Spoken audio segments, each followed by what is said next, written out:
Élisée, ou Élisha en anglais, était un prophète d'Israël, successeur du prophète Élie. Son histoire se trouve principalement dans le deuxième livre des rois, 2 Rois 2 à 13. Son nom signifie Dieu est salut. Son appel, Élisée, était le fils de Shaphat, un fermier. Il a été appelé par Dieu à travers Élie alors qu'il labourait ses champs. 1 Roi 19, 19, 21.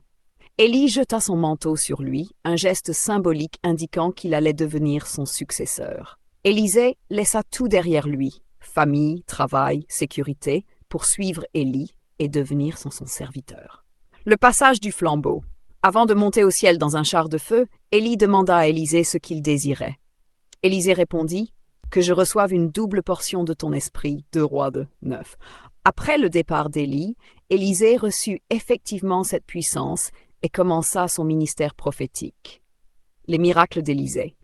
Élisée est connu pour avoir accompli plus de miracles que tout autre prophète dans l'Ancien Testament, y compris la purification des eaux de Jéricho, 2 Rois 19, 22, l'augmentation de l'huile de la veuve, 2 Rois 4, 1, 9, 7, la résurrection du fils de la Sunamite, 2 Rois 4, 37, la guérison de Naaman, le général syrien, de sa lèpre, Roi 5, la récupération d'une hache tombée dans l'eau, 2 Rois 6, 1, 7, la prophétie de la victoire contre les Syriens, 2 Rois 7. Son caractère, Élisée était un homme ferme, obéissant, compatissant et rempli de foi.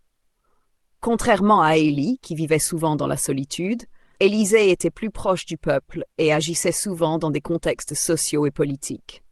Sa mort. Même après sa mort, Élisée resta un canal de puissance divine. La Bible raconte qu'un homme fut ressuscité après que son corps eut touché les os d'Élisée dans sa tombe. Conclusion, Élisée est un exemple fort de fidélité, d'humilité et de puissance spirituelle. Il montre que Dieu utilise ceux qui sont prêts à tout laisser pour le suivre et que le ministère ne meurt pas avec un homme de Dieu, il se transmet.